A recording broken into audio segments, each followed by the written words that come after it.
Assalamualaikum teman-teman, selamat datang di video pembelajaran animasi. Kali ini saya akan menjelaskan materi tentang permintaan, penawaran, dan harga keseimbangan.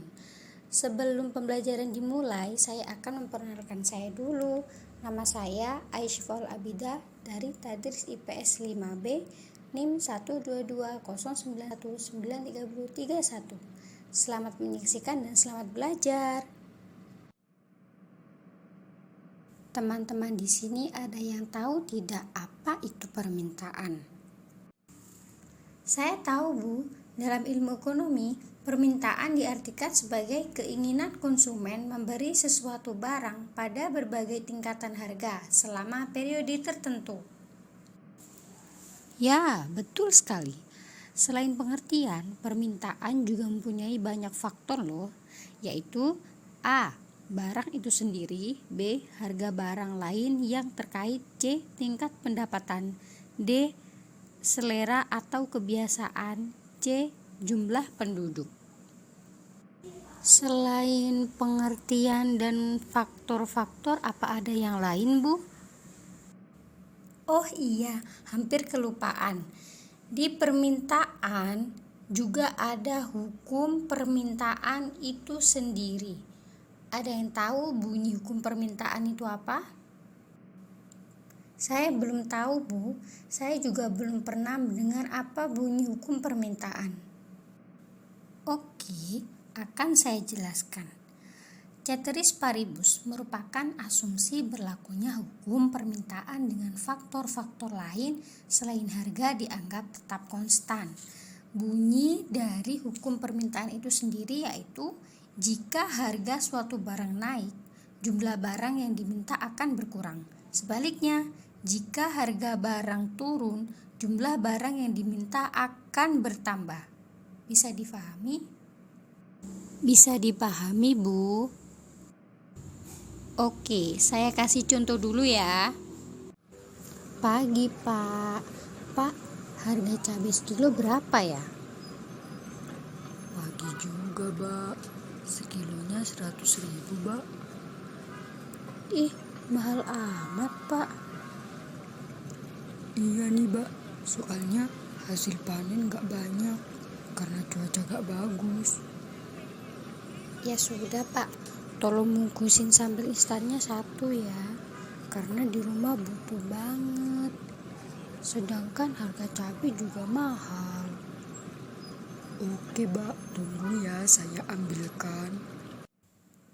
Maksud dari contoh tersebut adalah harga cabai naik biasanya pada musim kemarau. Cabai tidak berkualitas baik sehingga menyebabkan harga cabai naik di pasaran. Para konsumen terpaksa membeli sambal instan karena harga cabai sendiri sangat mahal. Oke, next. Untuk bab selanjutnya saya akan menjelaskan tentang penawaran. Menurut kalian apa sih penawaran itu? Saya, Bu. Kalau dalam bahasa Jawa penawaran itu ngenyang ya, Bu ya. Oke, akan saya jelaskan lagi ya. Pengertian penawaran dalam ilmu ekonomi, penawaran diartikan sebagai sejumlah barang yang ditawarkan oleh produsen pada berbagai tingkat harga selama periode tertentu. Bu, mau bertanya, apakah penawaran itu ada hukumnya? Ya, pertanyaan yang bagus. Penawaran juga mempunyai hukum.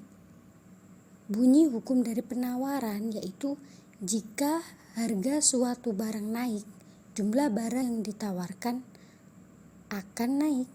Sebaliknya, jika harga suatu barang turun, jumlah barang yang ditawarkan juga turun. Bu, saya juga tahu apa saja faktor yang mempengaruhi penawaran, yaitu yang pertama A. Harga barang itu sendiri, B. Harga barang lain yang terkait, C. Harga faktor produksi, D. Biaya produksi, E. Teknologi produksi, dan F. Jumlah pedagang atau penjual. Ya, sangat bagus sekali. Saya akan memberikan contoh dari penawaran. Akan saya jelaskan contoh dari penawaran. Contoh dari penawaran misalnya, saat harga LPG naik, maka produsen akan menawarkan gas LPG dengan jumlah yang lebih banyak agar mendapatkan keuntungan yang sebesar-besarnya. Bisa dipahami dengan contoh dari penawaran? Bisa dipahami, Bu? Oke, next. Kita bahas tentang harga keseimbangan. Setiap calon pembeli datang ke pasar sama-sama didorong oleh kebutuhan tertentu dan boleh jadi memiliki kebutuhan yang sama, namun berbeda dalam kemampuan transaksinya. Harga keseimbangan mempertemukan antara pembeli dan penjual atau antara permintaan dan penawaran, menimbulkan proses tawar-menawar tentang harga dan kuantitas barang. Jika telah mencapai kesepakatan antara penjual dan pembeli disebut harga keseimbangan. Bisa dipahami? Bisa dipahami, Bu? Setelah kita belajar bersama, saya juga ada video tentang permintaan dan penawaran. Disimak ya, untuk tambahan belajar kalian.